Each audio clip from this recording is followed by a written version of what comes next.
죽은 새끼가 말이 많아. 그냥 묻어. 축축한 흙냄새와 화약 냄새가 뒤섞인 지휘 통제실 안 중대장 마태식 대위가 전화기를 거의 씹어뱉듯 내뱉었다. 수화기 너머의 누군가를 향한 말이 아니었다. 그는 이미 끊어진 전화를 노려보며 방금 전 사단 본부 군사경찰대 수사관에게 했던 말을 곱씹었다. 자살입니다. 현장 감시 끝났고 유서도 나왔습니다. 더 이상 뭘 파겠다는 겁니까? 마태식은 이가 갈렸다. 가뜩이나 비무장지대 너머로 북쪽 놈들이 심상치 않은 시기에 아군 초소에서 총기 사고라니. 그것도 자살이 아닌 타살일지도 모른다는 찜찜한 의혹. 그는 책상 위를 주먹으로 내리쳤다. 망할 강지후. 죽어서까지 속을 썩여. 여기는 경기도 연천 민간인 통제 선민통선을 한참 지나 들어온 제28보병사단 태풍부대의 최전방 일반 전초지오피 섹터. 대한민국에서 가장 긴장이 날카롭게 서 있는 땅이었다. 녹슨 철책과 축축한 콘크리트 벙커, 그리고 언제 터질지 모르는 지뢰들. 이곳의 공기는 쇠와 피의 냄새가 났다. 사흘 뒤. 녹색 군용 지프가 비포장 전술 도로를 격렬하게 흔들리며 올라왔다. 빗물이 파놓은 웅덩이를 지날 때마다 흙탕물이 거대하게 튀어올랐다.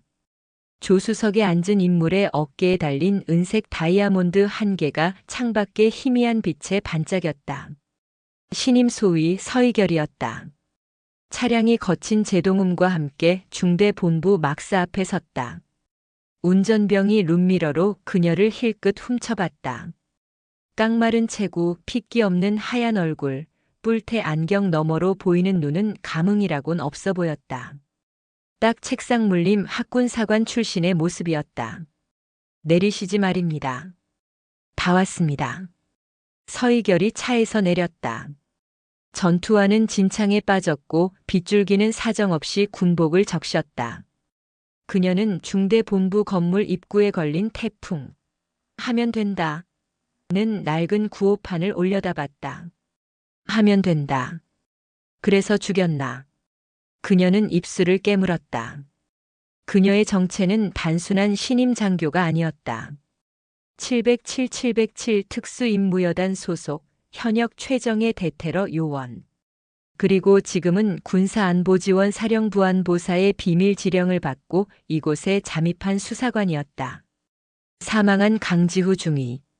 그는 서희결의 사관학교 2년 선배이자 그녀를 특임대로 이끌어준 유일한 멘토였다. 선배는 자살할 사람이 아니야. 절대. 그녀는 중대장실 문을 노크했다. 누구야? 태풍. 금일부로 오소대장으로 전입을 명받았습니다. 소위 서희결입니다. 문이 거칠게 열리고 매캐한 담배 연기와 함께 마태식 대위가 얼굴을 내밀었다. 30 중반의 그는 이미 군 생활에 찌든 얼굴이었지만 눈빛만은 뱀처럼 번들거렸다. 그는 서희결의 머리부터 발끝까지를 노골적으로 훑어봤다. 여자? 하. 사단 인사과 놈들이 돌았나. 지금 여기가 캠핑장인 줄 알아? 그것도 강중이 후임으로. 여자를 보내. 그는 헛웃음을 터뜨리며 문을 활짝 열었다. 들어와. 꼴 보기 싫게 비 맞지 말고. 중대장실은 지저분했다. 각종 작전 지도와 서류 뭉치, 그리고 반쯤 남은 컵라면 용기들이 널려 있었다. 마태식은 의자에 거만하게 주저앉아 그녀를 다시 뜯어봤다. 서희결 소위. 학군 몇 기? 50기입니다. 완전 애송이네. 그것도 여자. 강중이 알지? 자살했어. 스트레스 때문에. 여기 그런 곳이야. 너 같은 애가 버틸 수 있겠어? 최선을 다하겠습니다. 서희결은 교본 같은 대답을 하며 부동자세로 서 있었다. 그녀의 눈은 마태식의 책상 위를 빠르게 스캔했다. 값비싼 외제 만년필 그리고 군용이 아닌 사제 위성전화기 케이스가 서랍 손잡이 틈에 끼어 있었다. 최선? 최선 다하다가 골로 가는 수가 있어. 여긴 전방이야. 적은 앞에만 있는 게 아니거든. 마태식은 의미심장한 말을 던지며 책상 위에 인터폰을 눌렀다. 행보관. 신임 소대장 왔다. 데려가. 곧 문이 열리고 땅딸막하고 다부진 체격의 상사가 들어섰다. 황철용 상사.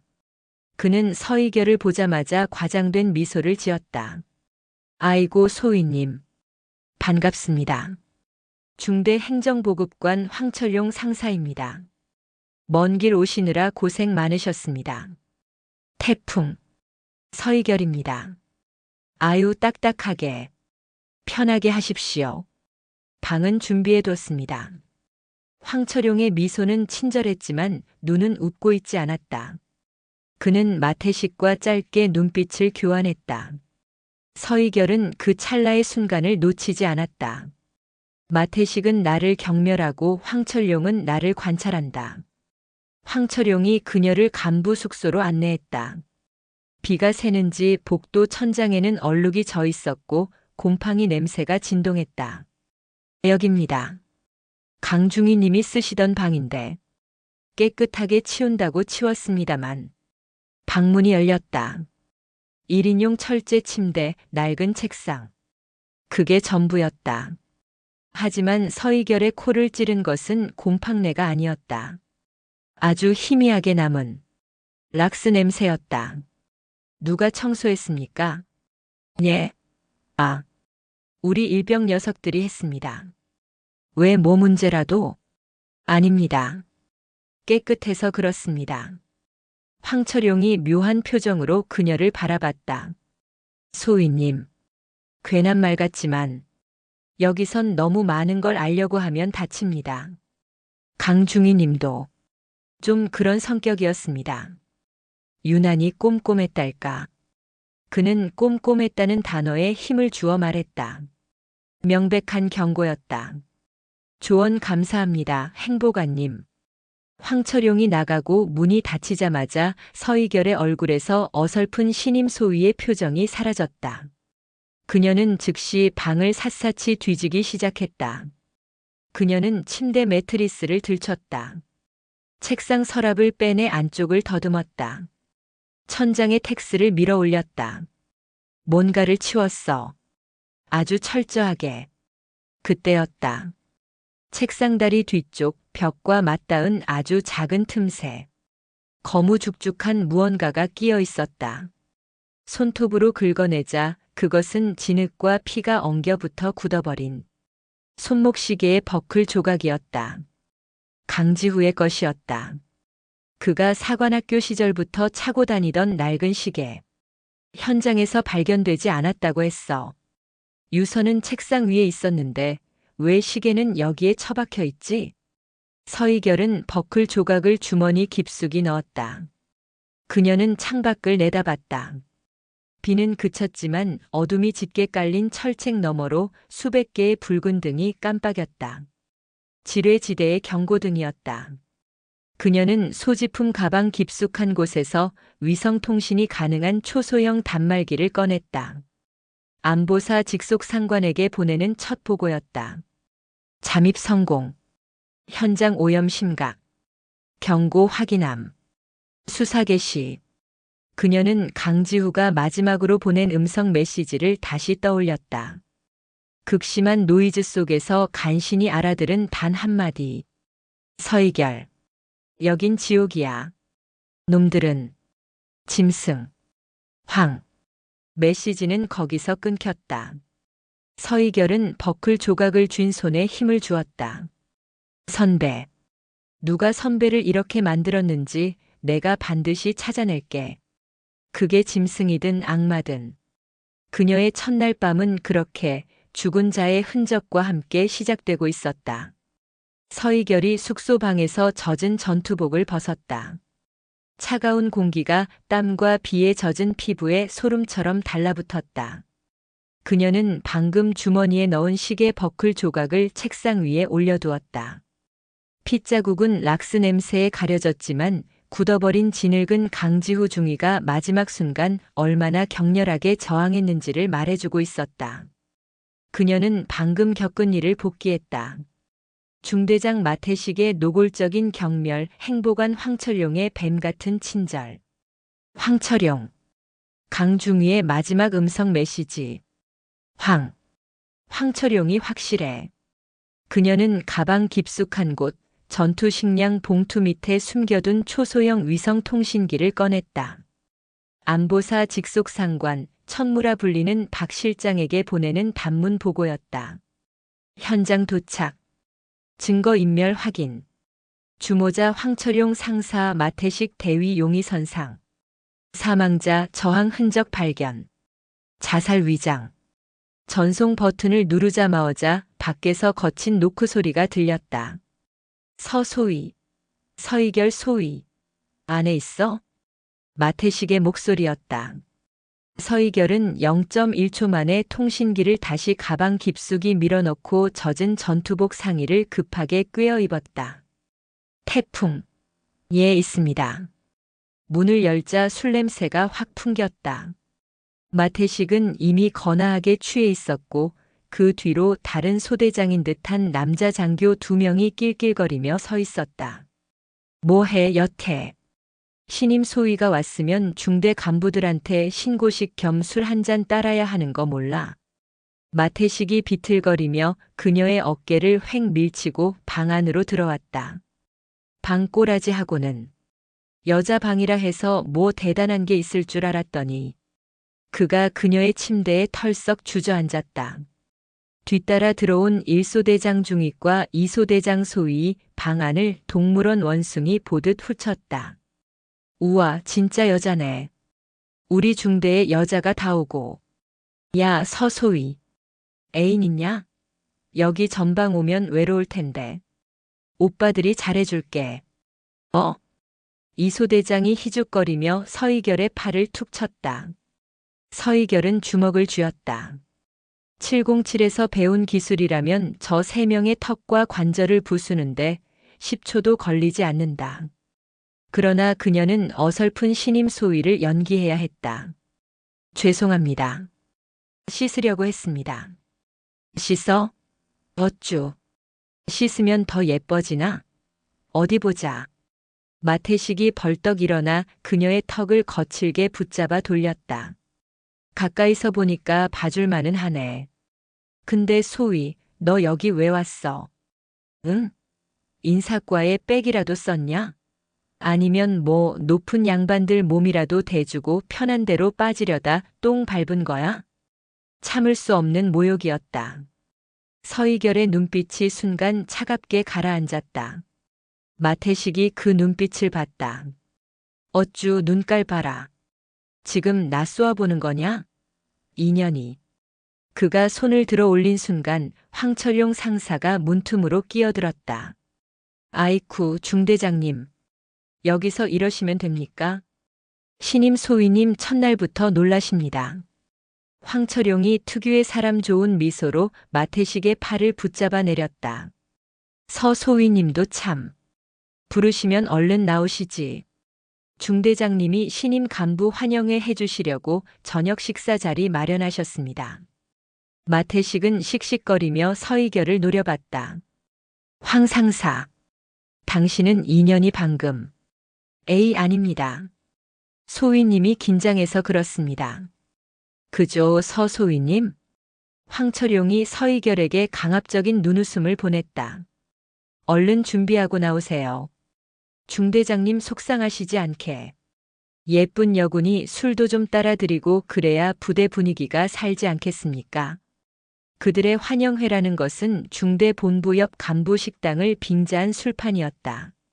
고기 굽는 연기와 담배 연기가 자욱한 곳에 부소대장급 하사들까지 모여 있었다. 서희결이 들어서자 모든 시선이 그녀에게 집중됐다. 노골적인 호기심과 경멸이 뒤섞인 시선이었다. 자자, 우리 중대 창설 이래 최초의 여군 소대장이다. 서희결 소위. 박수. 황철용이 분위기를 띄웠다. 서희결은 마태식의 옆자리에 앉혀졌다. 자, 서소위. 중대장님께 첫 잔 올려야지. 황철용이 억지로 그녀의 손에 술병을 쥐어줬다. 서희결은 말없이 잔을 채웠다. 마태식이 그 잔을 원샷하고는 빈잔을 그녀 앞에 탁 소리나게 내려놓았다. 어디? 학군 몇 기라고? 50기입니다. 그래. 50기. 학교에서 뭘 배웠는지 모르겠다만. 여긴 군대야. 특히 여긴 GOP고. 알량한 소위 계급장 달고 여자 행세할 생각이면 당장 짐 싸. 마태식이 그녀의 어깨를 손가락으로 툭툭 쳤다. 내가 지휘할 오소대 애들 지금 개판이야. 전임자 새끼가 그렇게 가버려서 내가 할 일은 딱 하나야. 애들 사고 안 치게 막는 거. 할 수 있겠어? 아니, 내 몸이나 가눌 수 있겠냐고. 할 수 있습니다. 하. 말은 잘해. 그래, 오늘 밤 순찰부터 내가 돌아. 전 섹터다. 알겠어? 내가 얼마나 잘났는지 한번 보게. 명백한 군기 잡기이자 떠보기였다. 통상 신임 소대장에게 첫날부터 전 섹터 순찰을 맡기지 않는다. 알겠습니다. 서희결이 망설임 없이 대답하자 마태식의 눈이 가늘어졌다. 독한 년. 그래, 술이나 따라. 오늘 밤 내가 내 술 시중 드는 거다. 마태식의 손이 테이블 밑으로 내려와 그녀의 허벅지를 슬쩍 건드렸다. 서희결은 몸을 굳힌 채 술병을 다시 잡았다. 그녀의 모든 감각은 마태식과 황철용에게 향해 있었다. 황철용은 연신 고기를 구우며 하사들에게 농담을 던지고 있었지만 그의 눈은 틈틈이 서희결과 마태식을 향했다. 마태식은 단순한 망나니가 아니야. 황철용의 방패막이다. 나를 시험하고 내 시선을 자신에게 고정시키려 해. 진짜 위협은 황철용이다. 그때였다. 식당 구석에서 설거지를 하던 병사 하나가 서희결과 눈이 마주쳤다. 극도로 겁에 질린 눈. 곧 고개를 숙였지만 서희결은 그 병사의 명찰을 똑똑히 보았다. 일병 안지원. 강지후 중위가 마지막으로 보낸 서류, 부대 관리 관심병사 명단의 맨 위에 있던 이름이었다. 강 중위가 붉은 펜으로 보호 필요라고 적어둔 바로 그 병사였다. 안지원이 황철용의 눈치를 보며 식당을 나가려 할 때 서희결과 다시 눈이 마주쳤다. 안지원은 무언가를 말하려는 듯 입술을 달싹이다가 황철용이 안지원. 꾸물거려. 하고 소리치자 황급히 사라졌다. 밤 10시. 술자리는 난장판이 되었다. 서희결은 화장실에 다녀오겠다는 핑계를 대고 빠져나왔다. 취한 척 비틀거렸지만 그녀의 걸음은 복도를 벗어나자마자 한치의 오차도 없이 어둠 속으로 스며들었다. 그녀는 오소대 막사로 향했다. 서희결 소위님, 이 시간에 어쩐 일이십니까? 불침번 근무를 서던 상병이 놀라 물었다. 소대원들 얼굴 좀 보려고. 다들 자나? 예, 그렇습니다. 그녀는 생활관 문을 열지 않았다. 대신 막사 뒤편의 화장실로 향했다. 안지원이 그곳에 있을 것 같았다. 예상대로였다. 안지원이 세면대에서 찬물로 얼굴을 씻고 있었다. 거울에 비친 서희결을 본 안지원이 얼어붙었다. 괜찮아. 나야. 서희결이 낮은 목소리로 말했다. 무슨 일이야? 아까 식당에서 할 말 있어 보였는데. 안지원은 사시나무 떨듯 떨었다. 소위님. 여긴 왜 오셨습니까? 여자분이. 그건 중요하지 않아. 안일병. 강지후 중위님. 알지? 그 이름이 나오자 안지원의 눈이 파르르 떨렸다. 모릅니다. 전 아무것도 모릅니다. 날 봐, 안지원. 난 강중위님 부탁으로 왔어. 널 지켜주려고. 지켜요? 누가요? 소위님이? 강중위님도. 강중위님도 그렇게 가셨는데. 안지원이 울음을 터뜨릴 듯 소리를 죽였다. 그날 접었습니다. 황 상사님이 강중희님 초소로 끌고 가는 거 봤단 말입니다. 근데 뭐, 마 대위님도 중대장님도 같이 있었습니다. 그리고 낯선 민간인도 있었습니다. 서희결의 심장이 차갑게 내려앉았다. 민간인. 이 GOP 철책안의 민간인이? 그날 이후로 황 상사님이 절 계속 감시합니다. 제가 뭘 봤는지 아는 겁니다. 소희님, 제발 저 좀 살려주십시오. 안지원이 그녀의 전투복 자락을 붙잡았다. 서희결은 안지원의 어깨를 단단히 잡았다. 안지원, 지금부터 내 말 잘 들어. 넌 아무것도 본 게 아니야. 나한테도 아무 말 안 했어. 알겠어? 하지만 증거가 필요해. 강중희 님이 무얼 조사했는지 그 민간인이 누군지 알아야 해. 내가 도와줘야겠어. 그녀가 안지원을 진정시키고 화장실을 나오려는데 어둠 속에서 누군가 서 있었다. 황철용 상사였다. 그는 미소 띤 얼굴로 박수를 쳤다. 야, 우리 신임 소위님.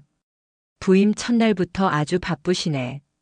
술 시중도 들어야지, 애들 상담도 해줘야지. 아주 훌륭한 지휘관이야. 황철용의 눈은 조금 전에 그 친절한 눈이 아니었다. 야수의 눈이었다. 안지원이 이 새끼. 너 지금 뭐 한 거야? 신임 소대장한테 꼰지른 거냐?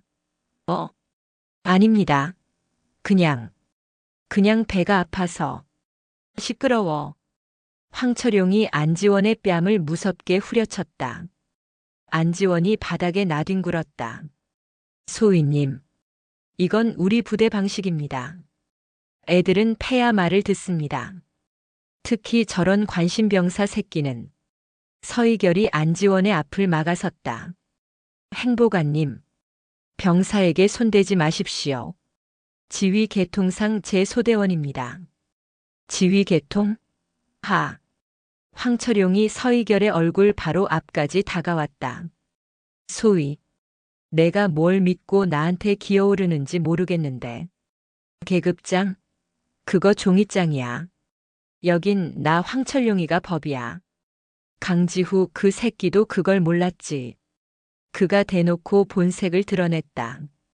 여자애가 소위 달고 꺼드럭거리는 거. 딱 오늘까지만 봐준다. 조용히. 인형처럼 있다가 1년 채우고 꺼져. 알았어? 황철용이 그녀의 뺨을 손등으로 툭 쳤다. 안 그러면 강지우처럼 돼. 서희결은 주먹이 터질 것 같은 분노를 억누르며 공포에 질린 척 한 걸음 물러섰다. 알겠습니다. 황철용은 만족한 듯 웃으며 안지원을 발로 찼다. 일어나 이 새끼야. 넌 나 좀 보자. 황철용이 안지원을 끌고 사라졌다. 서희결은 차가운 복도에 홀로 섰다. 강지후의 시계 버클, 안지원의 증언, 그리고 황철용의 노골적인 협박. 전쟁은 시작됐다. 그녀는 마태식이 명령한 야간 순찰을 위해 어둠 속으로 걸어갔다. 오늘은 그저 무능하고 겁에 질린 여군 소위로 보여야 했다. 진짜 사냥은 지금부터였다. 새벽 3시. 전술 도로를 밝히는 것은 희미한 달빛과 서희결의 손전등 불빛뿐이었다. GOP의 밤은 살아있는 생물처럼 음산한 소리를 냈다. 바람이 철책을 긁는 소리, 이름 모를 짐승이 수풀을 헤치는 소리. 마태식은 그녀를 혼자 내보냈다. 내가 지휘할 섹터다. 지형숙지 똑바로 해라. 는 명령이었지만 사실상 죽으러 가라는 아기와 다름없었다. 이 섹터는 특히 험준하고 겨울이면 멧돼지떼가 출몰해 병사들도 2인 1조로 순찰하는 곳이었다. 서희결은 손전등을 껐다. 어둠 속에서 빛은 표적일 뿐. 그녀는 707 특임대에서 야간 침투 훈련을 받은 몸이었다. 달빛과 별빛만으로도 지형을 파악하는 데 무리가 없었다. 오히려 암흑은 그녀의 완벽한 위장이었다. 그녀는 무능한 소위를 연기하기 위해 일부러 무전으로 중대 상황실에 보고했다. 여기는 오소대장. A구역 순찰 중. 안개가 너무 짙어 길이 잘 보이지 않는다. 현재 위치. 불명확함. 수화기 너머로 마태식의 비웃음 소리가 들리는 듯 했다. 서소희. 정신 똑바로 안 차려? 거기서 길 잃으면 내 시체 멧돼지밥 되는 거야. 알아서 기어와. 무전이 끊겼다. 좋아. 그들은 내가 길 잃은 겁쟁이라고 생각하겠지. 서희결은 무전기를 끄고 강지우가 사망한 A여 초소, 즉 56초소로 향했다. 56초소는 섹터 중 가장 후미지고 외진 곳에 있었다. 강중희가 살해당한 장소. 그녀는 초소에 접근하며 모든 감각을 곤두세웠다. 초소 근무자는 2중 3중의 암구호를 확인해야 했다. 정지. 손들어. 움직이면 쏜다. 화랑. 담배. 암구호가 맞자 초소의 철문이 열렸다. 안에는 상병과 일병 2명의 병사가 경직된 채 서 있었다. 태풍. 상병 최진규. 태풍.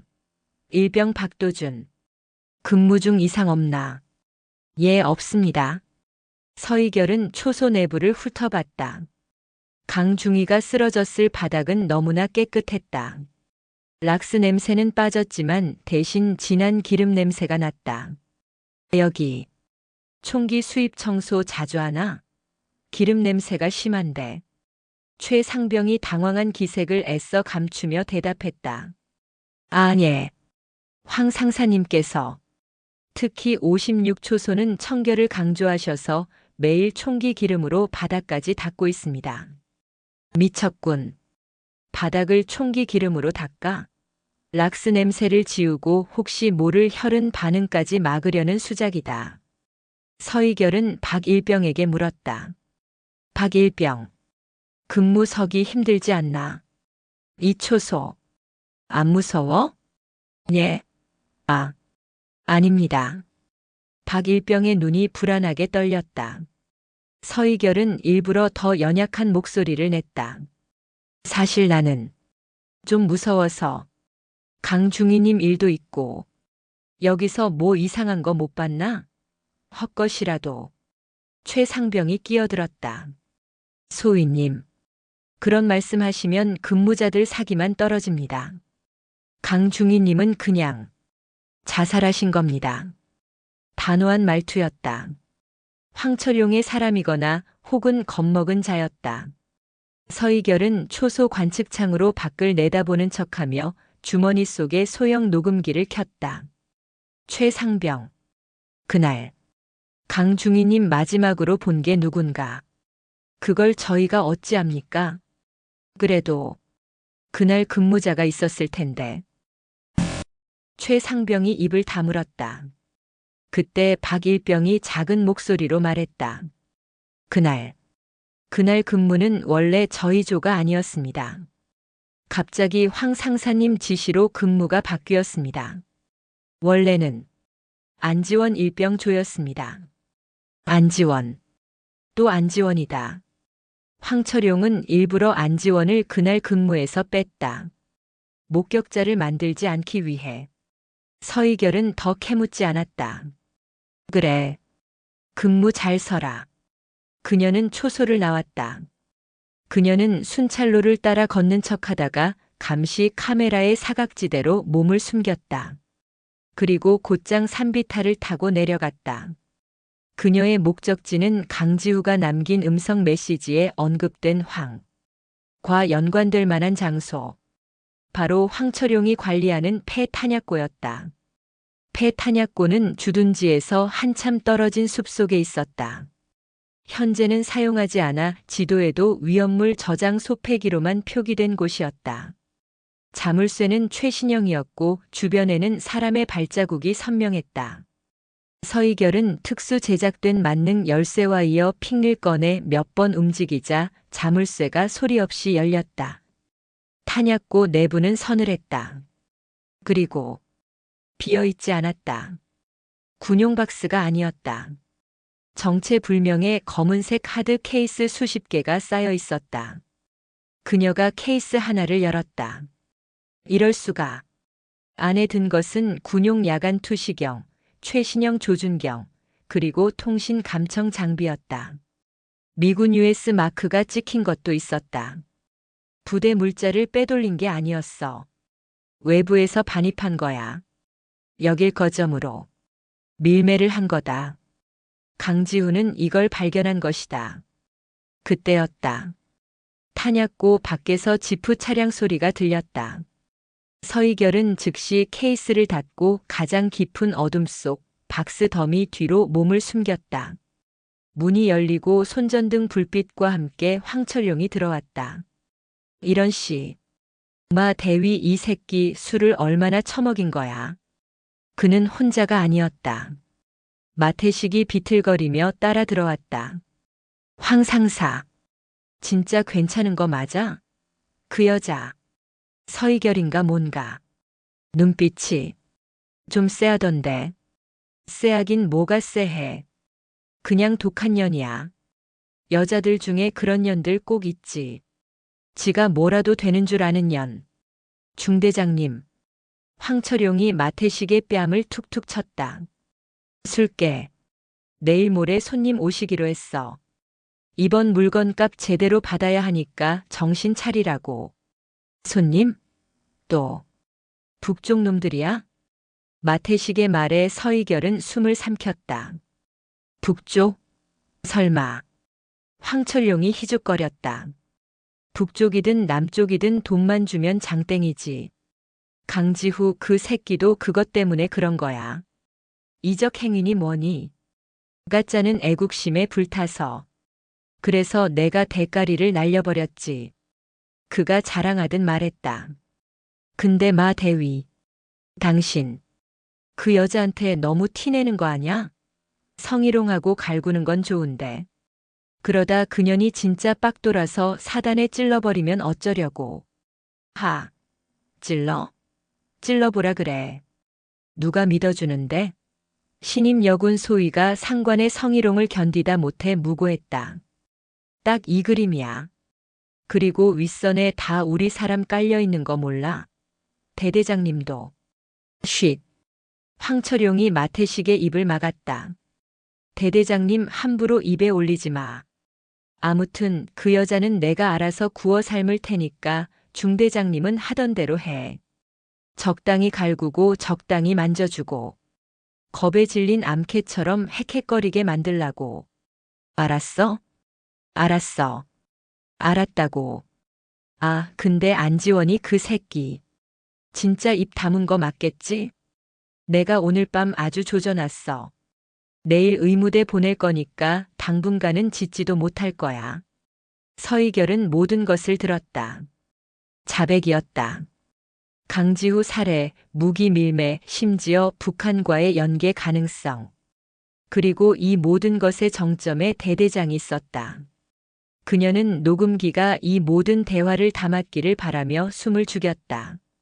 황철용과 마태식이 나가고 자물쇠가 다시 잠겼다. 서희결은 1시간 이상을 더 기다렸다. 그들이 완전히 떠났음을 확신한 뒤 그녀는 탄약고의 작은 환기구를 통해 밖으로 빠져나왔다. 707에서 배운 비좁은 공간 탈출술이 아니었다면 불가능했다. 그녀는 다시 겁에 질린 신임 소위로 돌아가야 했다. 중대 본부로 돌아가는 길 그녀는 일부러 진흙탕에 굴렀다. 전투복을 찢고 팔에 생채기를 냈다. 새벽 5시. 그녀가 거의 기다시피 중대장실 문을 열었다.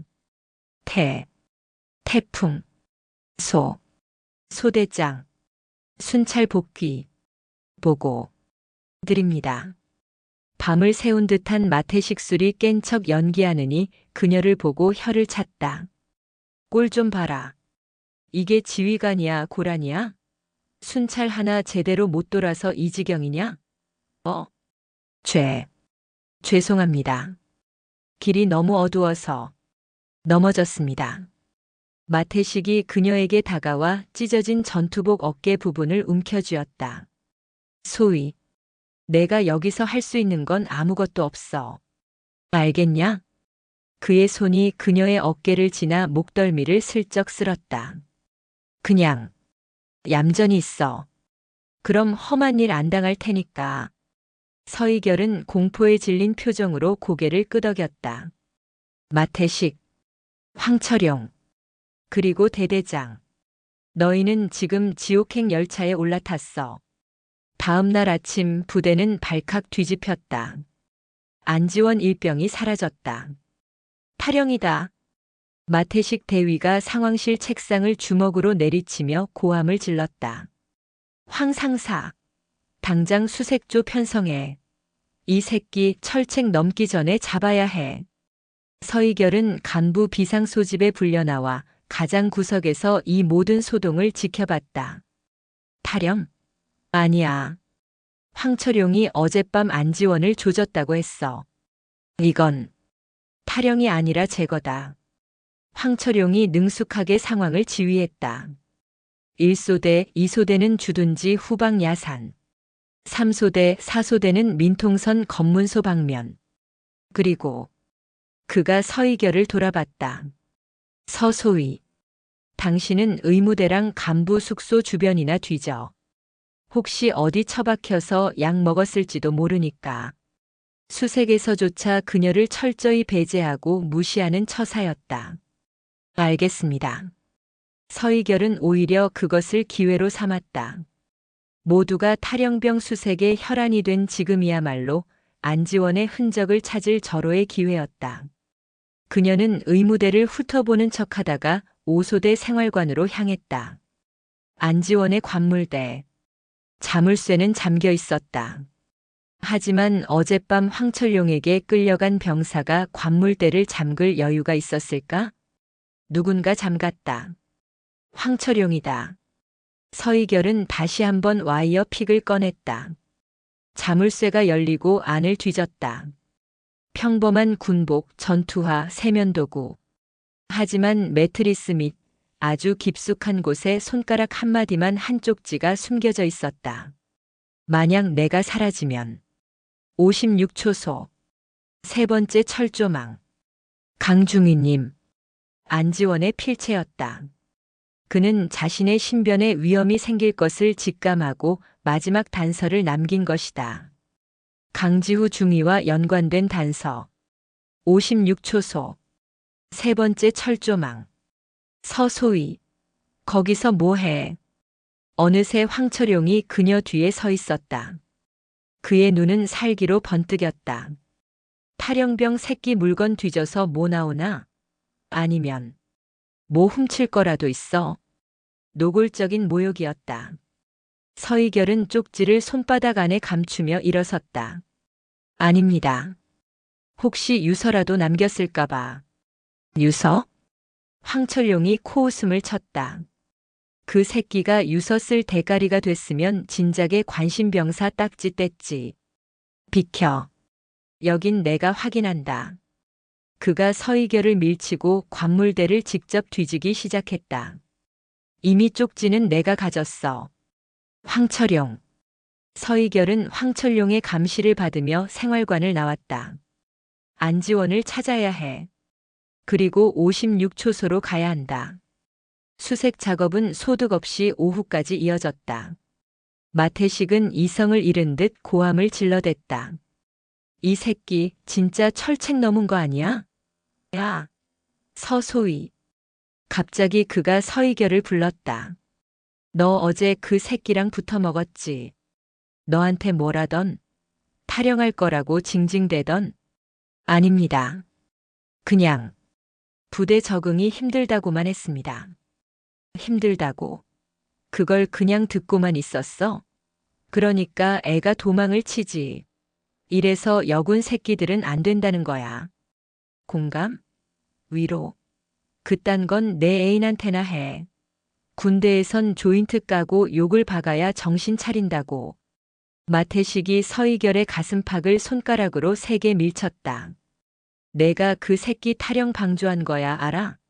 당장 징계위원회 감이야. 그때였다. 찾았습니다. 수색 나갔던 병사가 헐레벌떡 뛰어왔다. 안일병. 찾았습니다. 저쪽. 폐 정화조 쪽에서. 병사의 얼굴은 새하얗게 질려 있었다. 모두가 그곳으로 달려갔다. 낡고 사용하지 않는 콘크리트 정화조. 그 뚜껑이 반쯤 열려 있었다. 황철용이 앞장서서 안을 들여다보고는 헛구역질을 하며 뒤로 물러났다. 시발. 서희결이 다가가 안을 내려다보았다. 안지원 일병이 그 안에 있었다.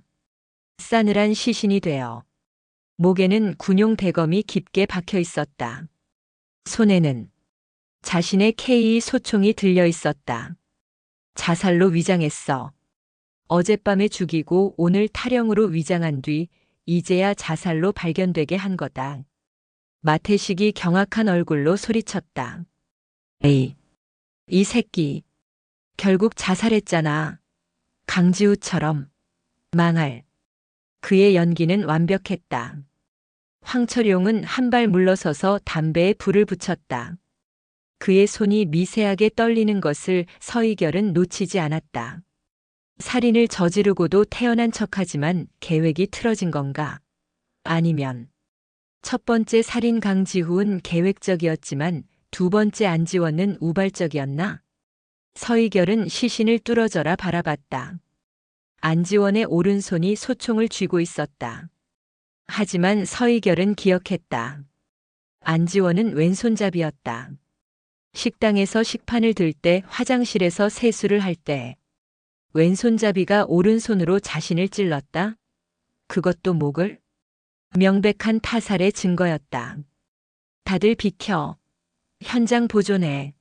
당장 사단 군사경찰대에 보고해. 마태식이 소리쳤다. 서희결은 이 혼란을 틈타 무리에서 빠져나왔다. 그녀의 목적지는 단 하나. 안지원의 마지막 메시지. 56초소. 세 번째 철조망. 그녀는 수색조에 합류하는 척하며 56초소 방면으로 달렸다. 초소 근무자들에게는 중대장님 지시다. 탈영병이 이쪽으로 도주했을 가능성이 있다. 고 둘러대고 철책선으로 접근했다. 삼중 철책. 남쪽에서부터 첫 번째, 두 번째, 그리고 북쪽과 가장 가까운 세 번째 철조망. 그녀는 철조망을 따라 걸었다. 뭔가를 숨겨뒀어. 강중희 님이. 혹은 안지원이. 그때 철조망 기둥 중 하나의 아랫부분, 흙더미 속에 파묻힌 작은 돌무더기를 발견했다. 주변을 경계하며 흙을 파헤쳤다.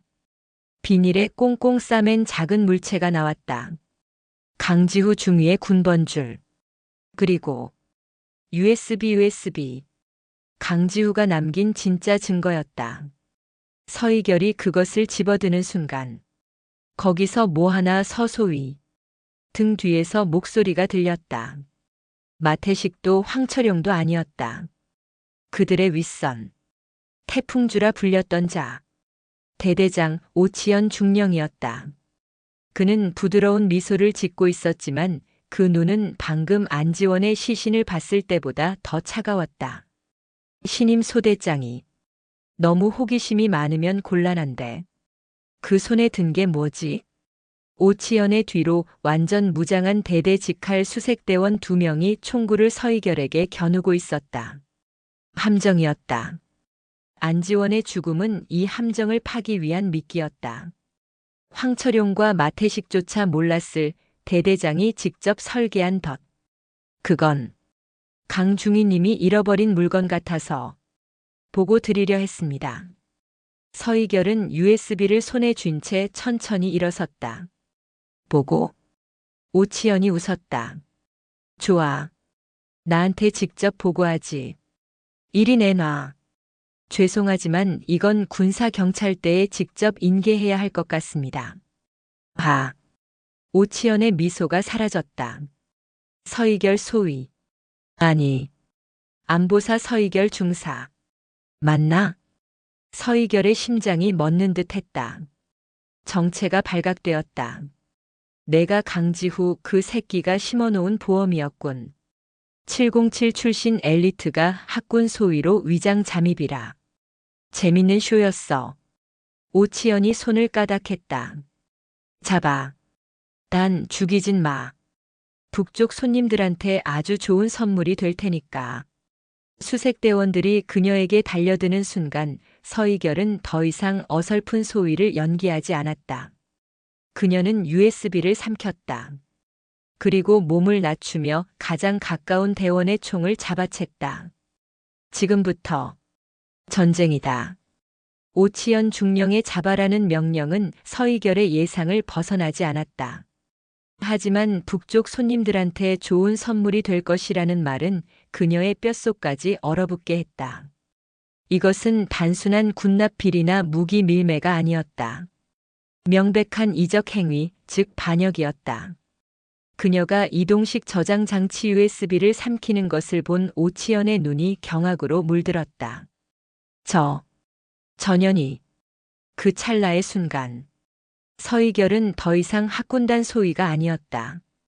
그녀는 대한민국 육군이 만들어낸 가장 날카로운 칼 서희결 중사였다. 그녀는 몸을 낮추며 자신에게 달려드는 첫 번째 수색대원의 총열을 안쪽으로 잡아챘다. 동시에 무릎으로 상대의 명치를 찍고 팔꿈치로 턱을 후려쳤다. 훈련된 군인이었지만 707의 살상 기술 앞에서는 어린아이와 같았다. 컥 소리와 함께 병사가 쓰러졌다. 그녀는 탈취한 K2K 소총을 방패 삼아 두 번째 병사의 개머리판 공격을 막아냈다. 내년이 두 번째 병사가 격발하려는 순간 서희결은 그의 손가락을 총의 방아쇠 울 안쪽으로 꺾어버렸다. 비명이 터져나왔다.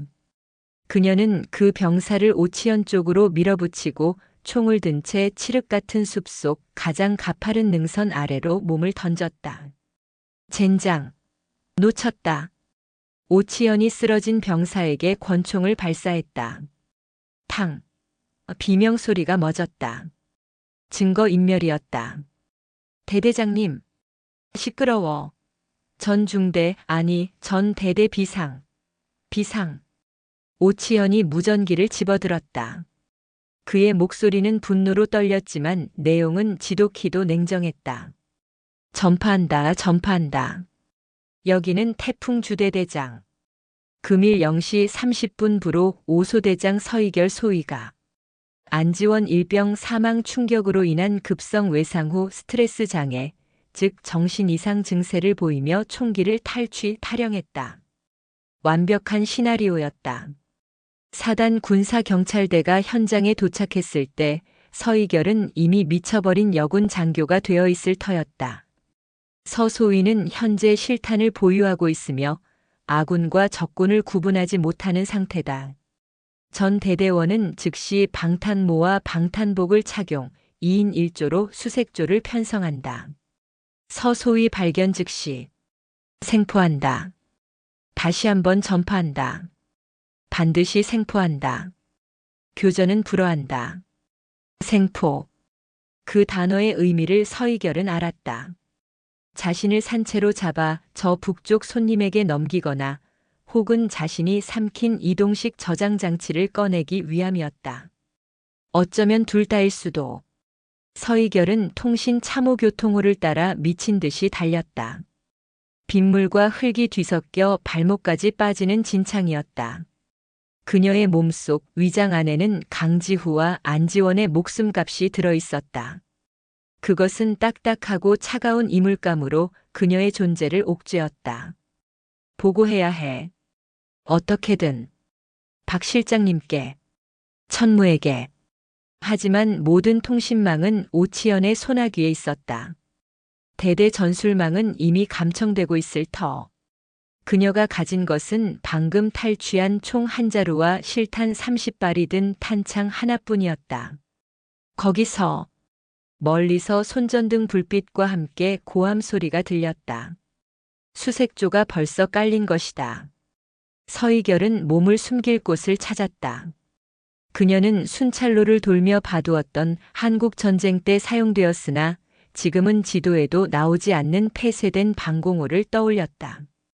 56초소에서 북동쪽으로 약 500m 지점 칡넝쿨로 뒤덮인 절벽 아래였다. 그녀는 짐승처럼 네 발로 기어 덤불을 헤치고 방공호 입구를 찾아냈다. 썩은 나무 판자로 막아둔 입구를 뜯어내자 곰팡이와 흙먼지가 뒤섞인 역겨운 냄새가 뿜어져 나왔다. 그녀는 쥐 죽은 듯 그 안으로 기어들어갔다. 얼마 지나지 않아 방공호 밖으로 거친 목소리가 들렸다. 시발, 그 미친년 어디로 튄 거야? 야, 거기 너 제대로 안 봐? 마태식 대위였다. 이쪽은 흔적이 없습니다. 찾아. 멧돼지 굴이라도 다 뒤져. 그년 내가 잡으면. 봐. 마태식이 숨을 헐떡이며 낄낄거렸다. 그의 목소리는 흥분으로 가득 차 있었다. 그 앙칼진 년. 지가 뭐라도 되는 줄 알았지. 군대가 만만했어?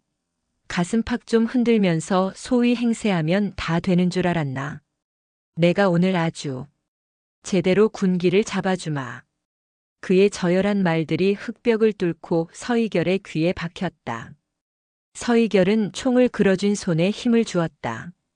손톱이 손바닥을 파고들었다. 중대장님. 근데 정말 정신 이상 맞습니까? 서소위님. 그런 사람처럼 안 보였는데. 다른 장교의 목소리였다. 닥쳐. 대대장님 명령이야. 정신 이상자라고. 너 지금 대대장님 명령에 토다는 거야? 그리고 여자들 몰라? 멀쩡하다가도 한 달에 한 번씩 돌아버리는 년들이잖아. 아마 그날이었겠지. 안지원 그 새끼 시체 보고 꼴까닥 맛이 간 거야. 마태식이 방공호 입구 근처에 침을 뱉었다. 아, 생각할수록 꼴리네. 그 뻣뻣한 년이 겁에 질려서 숲속을 헤매고 다닐 거 아냐. 어서 와, 이겨라. 오빠가 안아줄게. 주사 맞자. 응? 수색대원들의 저급한 웃음소리가 뒤따랐다. 서희결은 눈을 감았다. 분노가 이성을 태우려 했다. 아니야. 흔들리지 마. 저들은 미끼다라. 나를 도발해서 밖으로 끌어내려는. 진짜 적은 오치연이다. 그녀는 숨소리조차 죽였다. 마태식의 발소리와 욕설이 멀어졌다. 그녀는 완벽한 어둠 속에 홀로 남았다. 차갑고 축축한 콘크리트 바닥에 등을 기댔다. 이제부터가 진짜 전쟁이었다. 고립무원. 전 대대가 그녀의 적이었다. 그녀는 위장 속에 도살인 이동식 저장 장치를 느꼈다. 선배. 지원아. 조금만 버텨. 내가 이 지옥도를 반드시 끝낼게. 그녀는 총의 놀이쇠를 소리나지 않게 천천히 후퇴시켰다. 약실에 총알이 장전되는 묵직한 금속음. 그녀는 사냥감이 아니었다. 사냥꾼이었다. 시간이 얼마나 흘렀는지 알 수 없었다. 방공호 안은 낮과 밤의 구분이 없는 영원한 어둠이었다. 서희결은 시계가 없었다. 그녀는 오로지 자신의 생체 리듬과 밖에서 들려오는 희미한 소리로 시간을 가늠했다. 수색대의 고함 소리, 헬기 프로펠러 소리야마도 사단 수색 헬기일 것이다. 그리고 간헐적으로 들리는 마태식의 욕설. 그들은 그녀가 섹터를 벗어나 민통선 아래로 도주했다고 판단한 듯 수색 범위는 점차 남쪽으로 이동하고 있었다. 하지만 서희결은 이 폐방공호가 안전하지 않다는 것을 알았다. 이곳은 임시 대피소일 뿐이다. 그녀는 움직여야 했다. 그녀에게는 두 가지 시급한 문제가 있었다. 첫째, 삼켜버린 이동식 저장장치. 둘째, 외부와의 통신. 이동식 저장장치는 그녀의 위장 속에서 고통스러운 존재감을 드러내고 있었다. 속이 메스꺼웠고 식은 땀이 흘렀다. 만약 장치가 위에게 손상되거나 혹은 그녀의 몸이 이물질로 인식해 쇼크라도 일으킨다면 모든 것이 끝이었다. 그녀는 그것을 회수해야 했다. 서희결은 방공호 구석 흙바닥을 손으로 팠다. 그리고 칠흑 같은 어둠 속에서 자신의 목구멍 깊숙이 손가락을 밀어 넣었다. 우, 참을 수 없는 구역질이 밀려왔다. 훈련소에서 화생방 훈련을 받을 때보다 더 끔찍한 고통이었다. 위액이 역류하고 며칠간 먹은 것이라곤 없는 위장이 격렬하게 요동쳤다. 그녀는 자신의 연약한 신체를 경멸하며 동시에 이겨내야 한다고 스스로를 다그쳤다. 커헉! 몇 번의 고통스러운 경련 끝에 툭 하는 소리와 함께 딱딱한 물체가 젖은 흙바닥 위로 떨어졌다. 그녀는 더듬거리며 그것을 집어들었다. 비닐에 쌓여있던 강지후의 마지막 증거. 그녀는 전투복 소매로 그것을 조심스럽게 닦아냈다. 비닐 덕분에 다행히 내용물은 손상되지 않은 듯 했다. 이제 두 번째 문제, 통신이었다. 그녀는 오치현과 황철룡이 사용하던 폐 탄약고를 떠올렸다. 그곳에는 북쪽과 거래하기 위한 혹은 감독차와 통신하기 위한 별도의 위성통신 장비가 있을 것이 분명했다. 그녀는 폐 방공호를 빠져나갈 준비를 했다. 하지만 그때 방공호 입구 쪽에서 소리가 들렸다. 스스슥. 누군가 덤불을 헤치는 소리였다. 마태식의 수색대가 아니었다. 그들의 거친 군홧발 소리와 달랐다. 조심스럽고 은밀한 움직임.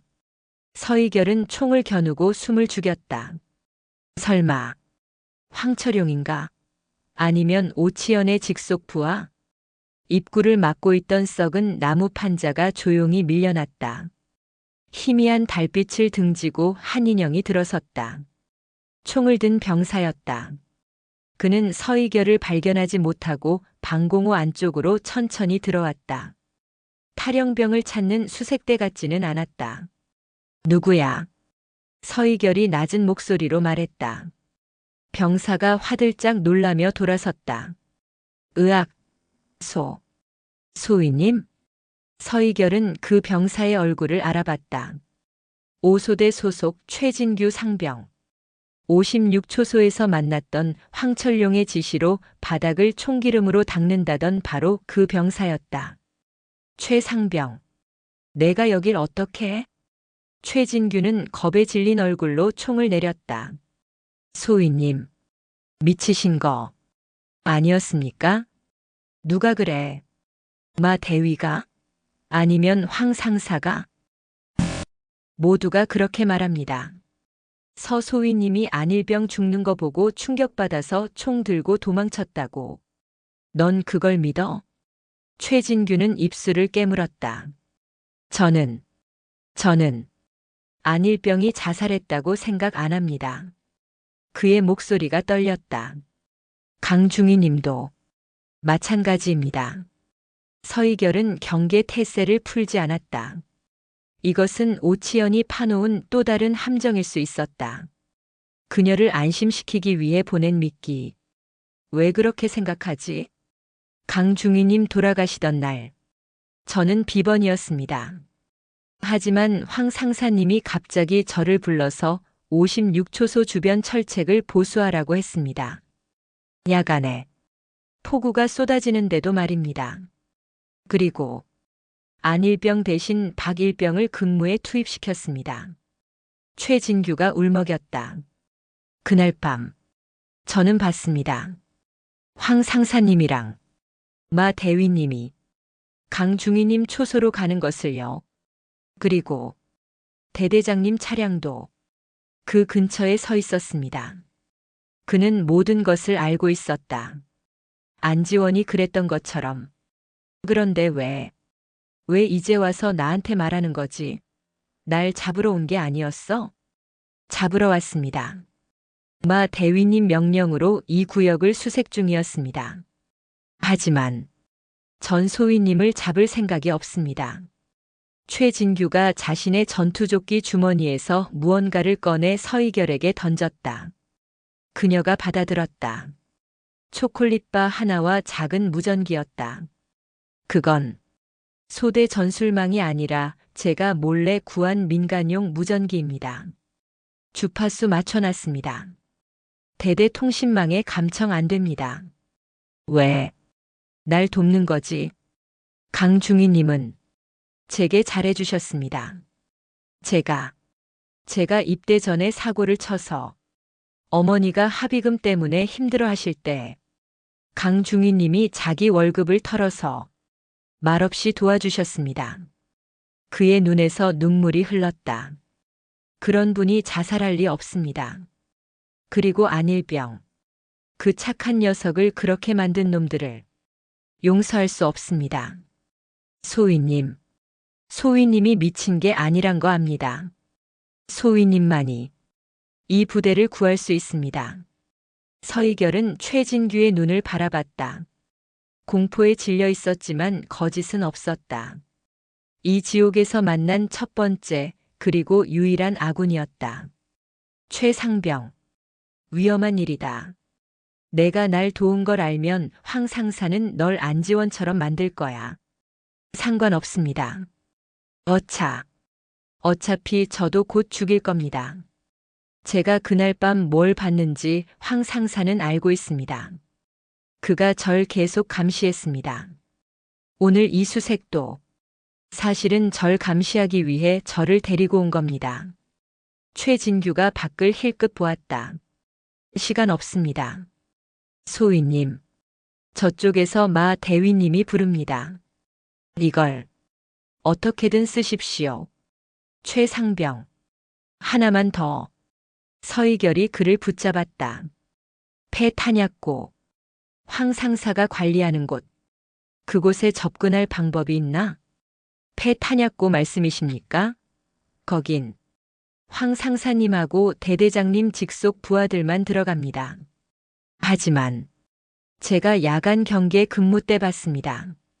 그들이 차량으로 뭔가를 실어 나르는 것을 아마 오늘 밤에도 작업이 있을 거라 했습니다. 오늘 밤 서희결의 머릿속이 빠르게 회전했다. 알았다. 최상병. 일단 돌아가. 절대 티내지 마. 이건 내가 받은 게 아니다. 서희결은 무전기를 챙겼다. 최진규는 경례를 붙이려다 황급히 손을 내리고 어둠 속으로 사라졌다. 서희결은 다시 혼자가 되었다. 하지만 상황은 바뀌었다. 그녀는 손에 쥔 이동식 저장 장치와 무전기를 번갈아 보았다. 오늘 밤 폐탄약고. 그곳에서 모든 것이 결판날 것이다. 밤은 이슬을 머금어 더욱 차가웠다. 서희결은 폐 방공호를 빠져나와 수색대의 눈을 피해 포복으로 능선을 넘었다. 그녀의 목표는 폐탄약고였다. 최진규 상병의 정보대로 오늘 밤 그곳에서 거래가 이루어질 것이었다. 그녀는 최 상병이 준 무전기를 켰다. 치직. 서소위님. 들리십니까? 최진규의 목소리였다. 들린다, 최 상병. 상황은? 방금 황 상사님이 마 대위님께 보고했습니다. 손님들이 오고 있다고. 1시간 뒤 0시 30분. 폐탄약고입니다. 마 대위님은 소위님 수색을 계속하는 척하며 탄약고 외곽 경계를 맡았습니다. 손님들이 누군지 아나? 모르겠습니다. 하지만 북쪽은 아닌 것 같습니다. 황 상사님이 서울에서 오신 귀한 분들이라고 했습니다. 서울? 북쪽이 아니라? 서희결의 머리가 혼란스러웠다. 오치연은 북의 물자를 넘기는 반역자가 아니었나? 아니, 둘 다일 수도 있다. 북에 넘길 물자를 서울의 브로커를 통해 조달받는 거다. 그렇다면 오늘 밤은 그 브로커와의 만남일 것이다. 최상병. 너는 절대 접근하지 마. 수색조에 섞여서 최대한 멀리 떨어져 있어. 하지만 이건 명령이다. 너는 살아서 증언해야 해. 알겠습니다. 서희결은 폐 탄약고가 내려다 보이는 능선에 자리를 잡았다. 탈취한 K2 소총의 가늠쇠를 탄약고 입구로 향했다. 얼마 지나지 않아 전조등을 끈 군용 지프 2대가 도착했다.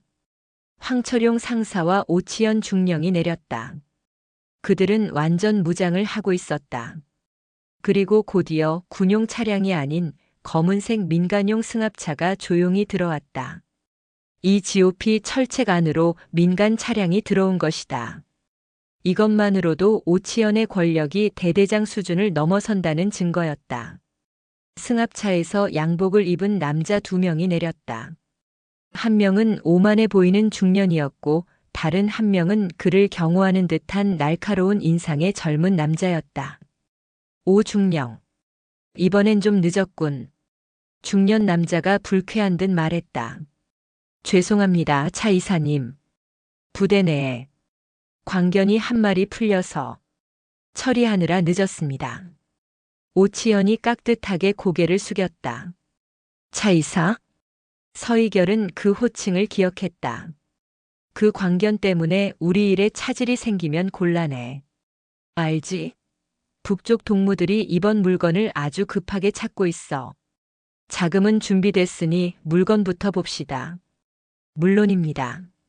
황 상사 문 열어. 황철용이 폐 탄약고의 자물쇠를 열었다.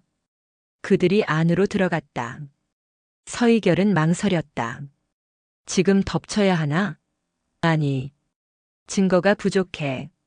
저들이 거래하는 현장을 잡아야 해. 그녀는 손에 쥔 이동식 저장 장치를 바라봤다. 이 안에 모든 게 있을 거야. 그녀에게는 컴퓨터가 필요했다. 폐 탄약고 안. 그들이 거래 내역을 확인하기 위해 반드시 노트북이나 단말기를 가져왔을 것이다. 그녀는 결심했다. 잠입해야 했다. 그녀는 소총을 등 뒤로 맨 채 탄약고의 뒤편 좁은 환기구로 접근했다. 어젯밤 빠져나왔던 바로 그곳이었다. 환기구 덮개를 소리 없이 제거하고 안으로 들어갔다. 탄약고 내부는 어두웠지만 그들 4명이 켠 손전등과 휴대용 컴퓨터 화면의 불빛으로 윤곽이 드러났다. 그들은 검은색 하드 케이스들을 열어보며 감탄하고 있었다. 좋아. 최신형 열상 감지기. 미군용 위성통신 장비까지. 오중령 수완이 대단해. 차 이사가 만족한 듯 웃었다. 이 정도는 돼야 북쪽 동무들도 만족하지 않겠습니까? 오치연이 맞받아쳤다. 황철용이 휴대용 컴퓨터로 무언가를 확인했다. 입금 확인됐습니다, 대대장님. 좋아. 물건 쉽게. 바로 그때였다. 서희결은 더 이상 기다릴 수 없었다. 그녀는 어둠 속에서 환기구를 통해 탄약고 내부로 뛰어내렸다. 누구야? 황철용이 소리치며 권총을 뽑아들었다. 차 이사와 그의 경호원도 경악하며 총을 꺼냈다. 움직이지 마. 서희결이 탈취한 K2 소총을 그들에게 겨눴다. 전원 무기 버려. 나는 안보사령부 소속 서희결 중사다. 지금부터 여기 있는 전원을 이적 행위 및 군사기밀 누설 혐의로 체포한다. 오치연이 분노와 당혹감이 뒤섞인 얼굴로 그녀를 노려봤다. 서희결. 이 독한 년. 대대장님. 전현이 USB를. 황철용이 외쳤다. 알아.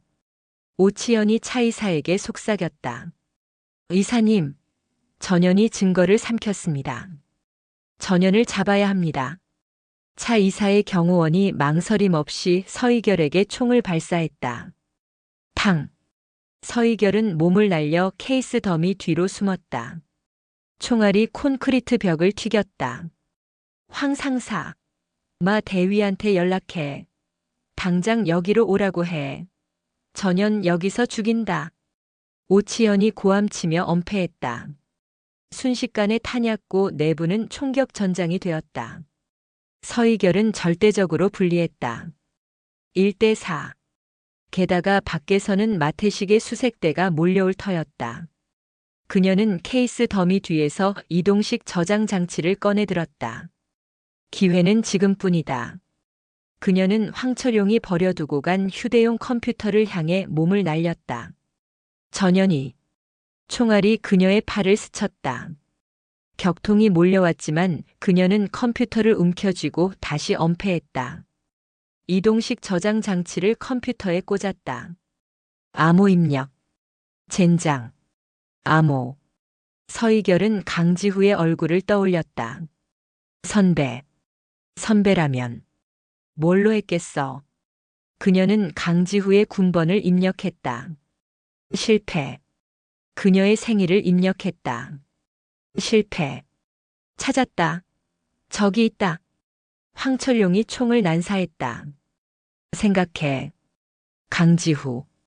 그가 마지막으로 내게 했던 말. 그녀는 강지후의 임관식 날을 떠올렸다. 그가 웃으며 했던 말. 이겨라, 우린 군인이다. 우리가 지켜야 할 단 하나의 가치. 뭔지 알아? 정의. 아니었다. 명예. 아니었다. 우리의 조국이다. 서희결은 떨리는 손으로 암호를 입력했다. 나의 조국. 액세스 승인됨. 파일이 열렸다. 그 안에는 동영상 파일 수십 개가 있었다. 황철용이 강지우를 살해하는 장면. 오치현이 민간인차 이사과 접선하는 장면. 그리고 오치현이 판문점 인근에서 북한군 장교와 악수하며 물건을 넘기는 충격적인 영상까지. 모든 것이 담겨 있었다. 서희결은 위성통신 프로그램이 켜져 있는 것을 확인했다. 수신자는 천모. 강지후는 이미 모든 것을 준비해 두었다. 죽여. 전현희 컴퓨터 만지게 두지 마. 오치현이 미친 듯이 소리쳤다. 서희결은 가장 용량이 큰 북한군 접선 영상을 천무에게 전송하기 시작했다. 전송 막대가 천천히 고통스러울 정도로 천천히 차올랐다. 10%, 20%. 막아.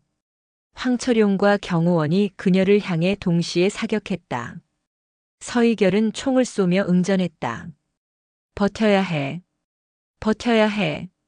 전송 막대가 80%를 넘어서는 순간 탄약고의 철문이 거칠게 열렸다. 마태식 대위와 그의 부하들이 들이닥쳤다. 저기 있다. 저 미친년. 마태식이 서희결을 향해 총을 겨눴다. 쏴. 쏴 죽여. 오치현이 명령했다. 탕. 탕. 탕. 수십 발의 총알이 서희결이 숨은 케이스 더미로 쏟아졌다. 그 순간 전송 막대가 100% 전송 완료로 바뀌었다. 보냈다. 서희결은 피격의 충격으로 쓰러지며 희미하게 웃었다. 전송 완료. 그 네 글자를 확인하는 순간 지옥의 불벼락이 서희결을 덮쳤다. 마태식 대위와 그가 이끌고 온 수색대원들의 소총에서 불꽃이 뿜어져 나왔다. 죽여. 쏴 죽여. 오치현 중령의 비명 같은 명령이 폐 탄약고를 울렸다. 쾅. 夸과광. 총알이 서희결이 엄폐한 하드 케이스 더미를 뚫고 그녀가 켠 휴대용 컴퓨터를 박살냈다. 파편이 그녀의 뺨을 스쳤다. 하지만 그녀는 이미 몸을 굴려 반대편으로 피한 뒤였다. 컵. 왼쪽 어깨였다. 방탄복의 방호판이 비껴간 빗장뼈 아랫부분을 총알이 관통했다. 살이 찢기고 뼈가 부서지는 격통이 전신을 후려쳤다. 피가 전투복 안쪽을 뜨겁게 적시기 시작했다. 저기 있다. 마태식이 손전등 불빛으로 피를 흘리며 쓰러진 그녀를 비췄다. 그는 승리에 도취한 야수처럼 웃었다. 2년. 이 독한 년. 어디서 감히. 황철용 상사가 쓰러진 서희결에게 다가가며 소리쳤다. 대대장님. 이동식 저장 장치 USB입니다. 전현 손에. 서희결은 쓰러지면서도 이동식 저장 장치를 쥔 손을 놓지 않았다. 아니, 그녀는 그것을 자신의 전투복 상에 가슴 가장 깊은 주머니 속으로 밀어 넣었다. 가져와. 오치연이 명령했다. 황철용이 그녀의 머리채를 잡아채려던 순간, 지금 만지면 다 죽어. 서희결이 피를 토해내며 말했다. 그녀의 오른손에는 탈취했던 K2 소총이 들려 있었다. 총구는 황철용이 아닌 그들 뒤편 탄약고 가장 구석에 쌓인 녹슨 상자들을 향해 있었다. 위험 노후 불발탄. 오래전에 폐기되었어야 할 그러나 황철용이 귀찮다는 이유로 방치해둔 불안정한 폭발물 덤이었다. 에이, 이 미친년이. 황철용이 경악하며 뒷걸음질 쳤다. 서희결은 부서진 어깨의 고통을 이성으로 억누르며 차갑게 웃었다. 오치연 중령. 당신은 나를 생포해야 해. 북쪽 손님들에게 넘기려면 말이야. 안 그런가? 그녀는 오치연이 자신을 쉽게 죽이지 못할 것이라 확신했다. 북쪽과의 거래에서 그녀는 최고의 협상 카드였다. 그리고 차 이사님? 그녀가 양복을 입은 민간인 브로커를 노려봤다. 당신, 방금 그 총격. 그거 군 형법이 아니라 민간인 총포법 위반이야. 여기서 죽으면 당신 경호원이 쏜 총에 맞고 죽은 불법 무기상이 되는 거지. 감당할 수 있겠어? 차 이사의 얼굴이 하얗게 질렸다. 오중령. 뭐해? 저 여자 입마가. 당장. 오치연은 진퇴양난에 빠졌다. 저 여자를 쏘는 순간 저 여자도 불발탄을 쏠 것이다. 이 좁은 탄약고 안에서 공멸이었다. 서희결. 중사. 아니 소위. 총 내려. 내가 이겼어. 항복해. 그럼 목숨은 살려주지. 오치연이 회유를 시도했다. 항복? 서희결이 숨을 헐떡였다. 강지후 선배. 안지원 일병. 그들을 죽인 놈들한테? 그녀는 총구를 아주 미세하게 움직여 황철용을 조준했다. 황 상사. 내가 안지원이 목에 칼을 박았지. 왼손잡이인 아이의 오른손에 총을 쥐어주고. 안 그런가? 무슨 소리야? 난 몰라. 황철용의 눈이 미친 듯이 흔들렸다. 그리고 마태식 대위. 그녀가 마태식을 노려봤다. 넌 그저 즐거웠겠지. 내 그 더러운 욕망을 채울 장난감이 필요했을 테니까. 내 놈의 그 추잡한 성희롱. 안지원이 시체를 보고도 웃음이 나오던. 닥쳐. 인연이 죽으려고 환장했나. 마태식이 격분하여 총을 들었지만 오치연이 그의 팔을 막았다. 진정해, 마 대위. 전연 도발에 넘어가지 마. 서희결은 시간을 벌고 있었다. 피가 너무 많이 흘렀다. 어깨의 감각이 사라지고 시야가 흐려지기 시작했다. 보냈어. 분명히 보냈어. 천모. 박 실장님. 제발. 그녀는 최진규가 준 민간용 무전기가 바닥에 떨어져 있는 것을 보았다. 안 돼. 저걸 잡아야 해. 그녀는 마지막 힘을 쥐어짰다. 오치연. 당신은 끝났어. 내가 모든 걸 보냈거든. 뭐? 내가 삼켰던 게 뭔지 궁금했나? 그건 미끼였어. 진짜는 강지후 선배가 남긴 원본. 방금 내가 전송했어.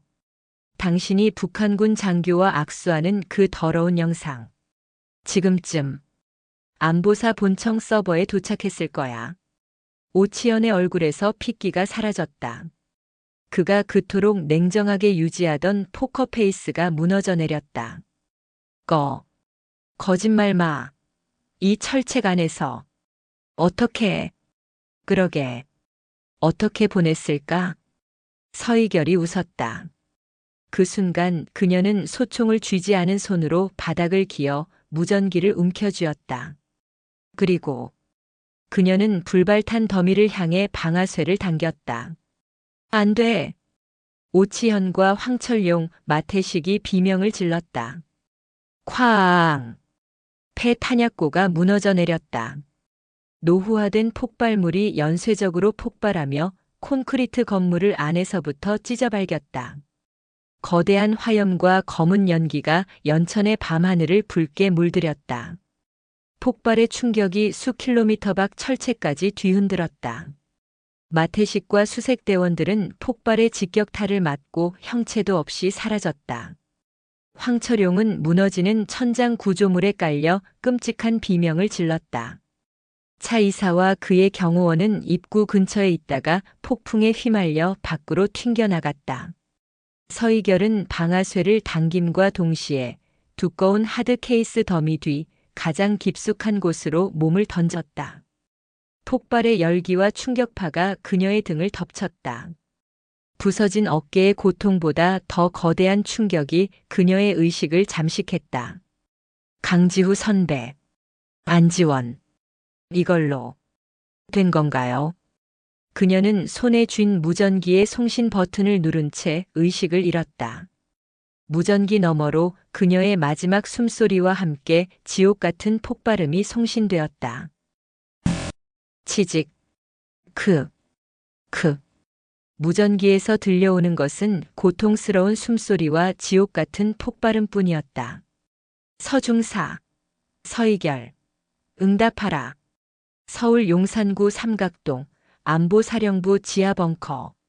천무 박 실장의 얼굴은 돌처럼 굳어 있었다. 몇 분 전 암호화된 위성통신망을 통해 나이조국이라는 제목의 파일이 수신되었다. 그리고 그것을 열어본 순간 박 실장은 자신의 눈을 의심했다. 현역 육군 중령이, 그것도 최전방 대대장이 북한군 상자와 접선하여 군사물자를 넘기는 동영상. 그것은 단순한 비리가 아니었다. 대한민국 군의 근간을 뒤흔드는 반역이었다. 파일은 강지후 중위의 아이디로 발신되었지만 박 실장은 그것이 서희결임을 직감했다. 실장님, 28사단 섹터에서 대규모 폭발 감지. 위성 열원 반응 포착. 젠장. 박 실장은 서희결이 마지막에 보낸 그 폭발음이 무엇을 의미하는지 깨달았다. 그녀가 스스로 미끼가 되어 모든 것을 터뜨린 것이다. 전군 최고 경계 태세 발령. 육군 본부 직할 대테러 특임대의 즉시 출동 명령. 목표는 28사단 태풍부대. 현 시간부로 해당 부대 지휘권을 안보사에서 통제한다. 하지만 실장님, 사단장 승인 없이는. 사단장이고 군단장이고 지금 믿을 놈 하나 없어. 오치현이 중령 따위가 이 정도 일을 벌일 수 있었던 건 그 윗대깔이 누군가가 방조했거나 혹은 공범이라는 뜻이다. 박 실장이 책상을 내리쳤다. 당장 헬기 띄워. 나도 현장으로 간다. 서희결 중사. 그 친구 아직 살아있을지 몰라. 반드시 살려서 데려온다.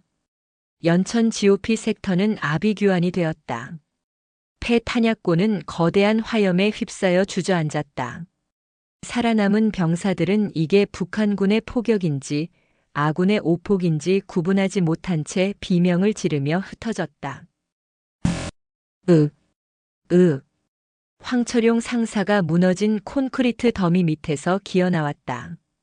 그는 한쪽 다리가 부러져 기괴하게 꺾여 있었고 얼굴은 피와 먼지로 범벅이 되어 있었다. 살려줘. 시발. 마 대위. 오 중령님.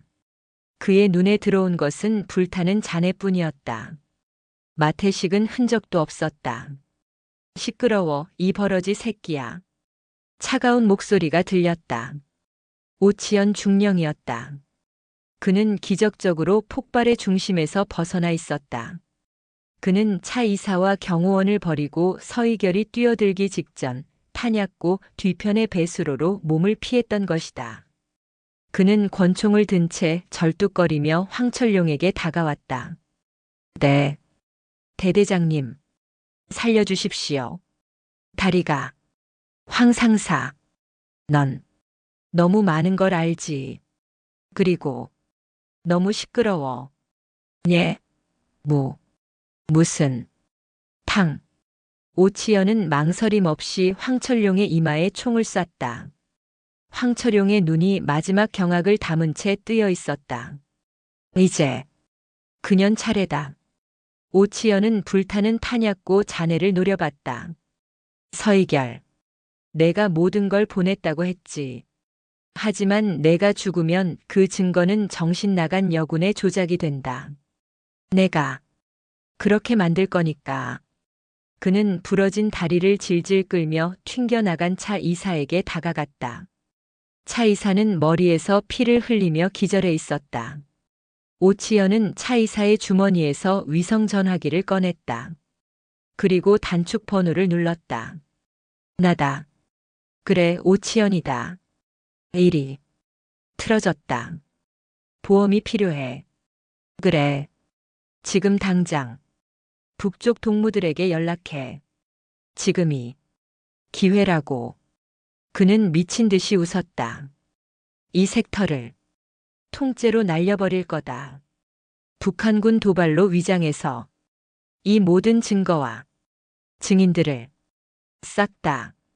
그가 전화를 끊고 일어서는 순간 잔의 더미 속에서 불길에 그을린 손이 뻗어나와 그의 발목을 잡았다. 가 서이결이었다. 그녀는 온몸이 만신창이었지만 아직 숨이 붙어 있었다. 그녀의 눈은 붉은 불길 속에서 이글거리는 늑대처럼 오치연을 노려보고 있었다. 에이, 악마, 새끼, 독한 년. 정말 독한 년이구나. 오치연이 경악하며 그녀를 발로 찼다. 하지만 서이결은 발목을 놓지 않았다.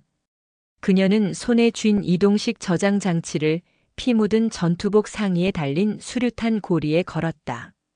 이거 가지고 같이 가자. 미친. 오치연이 권총을 그녀의 머리에 겨누었다. 그 순간 쇠액 밤하늘을 찢는 날카로운 소리와 함께 검은색 헬기 수십 대가 섹터 상공을 뒤덮었다. CH-47 치누크와 UH-60 블랙호크. 단순한 안보사 요원들이 아니었다. 대한민국 육군 최정예 707 특수임무여단 본대가 강화하고 있었다. 움직이지 마라. 움직이면 사살한다. 헬기에서 쏟아져 내린 대테러 요원들이 순식해이간에 오치현과 서이결을 포위했다. 수십 개의 붉은 레이저 조준점이 오치현의 몸을 뒤덮었다. 오치현 중령. 헬기에서 내린 박 실장이 확성기로 외쳤다. 모든 증거는 확보됐다. 무기 버리고 투항하라. 마지막 명령이다. 오치연은 자신을 겨눈 수십 개의 총구와 자신의 발목을 잡고 죽어가면서도 웃고 있는 서이결을 번갈아 보았다. 모든 것이 끝났다. 하. 그는 권총을 천천히 자신의 관자놀이로 가져갔다. 대한민국 육군 만세. 탕. 오치연은 스스로 목숨을 끊었다. 그의 피가 서이결의 얼굴 위로 튀었다. 서중사, 서이결, 박 실장과 의무병들이 달려왔다. 서이결은 자신을 옥죄던 모든 긴장이 풀리는 것을 느꼈다. 그녀는 오치연의 발목을 잡고 있던 손을 풀고 가슴팍에 걸린 이동식 저장 장치를 힘겹게 떼어냈다. 박 실장님, 원본입니다. 말하지 마. 이 사람 당장 이송해. 당장. 서이결은 헬기에 실려 올라가며 지옥 같았던 연천의 철책을 내려다보았다. 그녀의 귓가에 강지후 선배의 마지막 목소리가 맴돌았다. 이겨라. 여긴 지옥이야. 선배. 지옥은 끝났습니다. 그녀는 눈을 감았다. 석 달 뒤 서울 국군 수도병원. 서이결은 창밖을 내다보고 있었다. 왼쪽 어깨는 재건 수술을 받았지만 이전처럼 자유롭게 움직일 수는 없었다. 707 특임대원으로서의 생명은 사실상 끝난 것이나 다름없었다. 흉터는 선명했고 비가 오는 날이면 뼈가 시렸다. 몸은 좀 어떤가? 박 실장이 사복 차림으로 병실에 들어섰다. 보고 드립니다. 재활. 순조롭습니다. 서희결이 거수 경례를 하려 했지만 박 실장이 그녀의 어깨를 지그시 눌렀다. 됐네. 앉아. 자네는 군인의 본분을 다했어. 박 실장이 과일 바구니를 내려놓았다. 오치현 거는 끝났네. 서희결은 조용히 그의 다음 말을 기다렸다. 오치현의 배후. 국방부 정책실 고위 간부였네. 차이사 그놈이 브로커였고 수십 년간 군 내부 정보를 북에 팔아넘기고 그 대가로 받은 돈으로 호의호식했더군. 오치현은 그들의 현장 관리자였고 28사단 지휘부는 전부 교체됐네. 사단장부터 연대장까지. 오치현에게 뇌물을 받거나 그의 비리를 눈감아준 자들 모조리 불명예 전역 아니면 구속됐어. 태풍부대는 사실상 해체 후 재편성 중이야. 강지후, 중위님과 안지원 일병은 서희결이 가장 묻고 싶었던 것을 물었다. 박 실장은 잠시 창밖을 바라보다가 입을 열었다. 어제부로 순직 처리됐네. 강지후 중위는 소령으로 안지원 일병은 하사로 1계급 특진 추서됐어. 적 비무장지대 불법 침투조와 교전 중 전사로 기록됐지. 자살도 내부 총격도 아니야. 두 사람 다 대전 현충원에 안장될 걸세. 서희결의 눈시울이 붉어졌다. 그들의 명예가 회복되어 다행입니다. 자네 덕분이야. 박 실장이 그녀의 어깨를 두드렸다. 자네가 보낸 영상과 그 목숨 걸고 회수한 이동식 저장장치. 그 안에 모든 장부가 있었어. 그게 없었다면 북한군 도발로 인한 불행한 사고로 묻혔을 거야. 그리고 자네는 정신 이상 탈영병으로 기록됐겠지. 서중사. 자네에게 훈장이 수여될 걸세. 충무무 공훈장이야. 최고의 무공 훈장이었다. 하지만 비공개일세. 이번 일은 군의 치부라. 대대적으로 알릴 수가 없어. 미안하네. 서희결은 고개를 저었다. 훈장을 바라고 한 일이 아닙니다. 알아. 그래서 자네에게 선택지를 주려고 하네. 박 실장이 그녀를 진지하게 바라봤다. 어깨 때문에 707 복귀는 어렵겠지. 하지만 자네 같은 인재를 잃을 순 없어. 안보사령부. 내 직속팀으로 오겠나? 현장은 아니지만 자네의 그 머리와 판단력이 필요해. 천무팀에서 나와 함께 이 썩어 빠진 군 내부를 도려내는 일을 계속하지 않겠나. 서희결은 자신의 왼쪽 어깨 흉터가 만져지는 곳을 어루만졌다. 고통은 여전했지만 그 고통의 의미는 달라져 있었다. 제가 할 수 있겠습니까? 자네만이 할 수 있네. 다시 1년 뒤 늦가을. 대전광역시 유성구 국립대전현충원. 검은색 정장을 입은 서희결이 두 개의 묘비 앞에 섰다. 이제 그녀는 서중사도 서소위도 아닌 안보사령부 서희결 수사관이었다. 그녀의 어깨는 재활로 많이 나아졌지만 완벽하진 않았다. 육군 소령 강지후, 육군 하사 안지원. 그녀는 국화 두 송이를 헌화하고 말없이 거수 경례를 붙였다. 보고 드립니다. 두 분의 명예는 지켜졌습니다. 그리고 아직 끝나지 않았습니다. 그녀가 막 묘역을 돌아서려 할 때였다. 혹시 낯익은 목소리에 그녀가 돌아봤다. 짧은 머리의 청년이 어색한 사복 차림으로 서 있었다. 최진규. 병장? 아닙니다. 얼마 전에 만기 전역했습니다. 최진규입니다. 그날 밤 그녀에게 무전기와 초콜릿을 건넸던 유일한 조력자. 최진규였다. 그는 강지후와 안지원의 묘를 번갈아 보며 눈시울을 붉혔다. 두 분. 소식 들었습니다. 소위님. 아니, 수사관님이 아니었다면 그냥 묻혔겠죠. 정말 감사합니다. 최진규가 그녀를 향해 깊이 허리를 숙였다. 일어나게. 최예비역. 자네도 용기 있는 군인이었어. 서희결이 그의 어깨를 두드려 주었다. 저는 그저 무서웠을 뿐입니다. 하지만 두 분과 수사관님을 보면서 부끄럽지 않은 군인이 되고 싶었습니다. 그날 밤 정말 무서웠지만 옳은 일을 하고 싶었습니다. 그의 말에는 교훈이나 감동이 아닌 지옥을 겪어낸 자의 담담한 진실이 담겨 있었다. 서희결은 최진규와 함께 잠시 묘비를 바라보았다. 이제 어쩔 건가? 복학해야죠. 평범하게 학교 다니고 취직도 하고 그렇게 살 겁니다. 하지만 절대 잊지 않을 겁니다. 이곳에서의 일을 제가 지켜야 했던 것이 무엇인지. 그래, 그게 정답일지도. 서희결은 코트깃을 여몄다. 두 사람은 말없이 묘역을 걸어 나왔다. 현충원의 가을 하늘은 눈이 시리도록 파랗고 높았다. 정문 앞에서 최진규가 다시 한번 그녀에게 고개 숙여 인사했다. 건강하십시오. 최진규 씨도. 최진규가 버스 정류장을 향해 걸어갔다.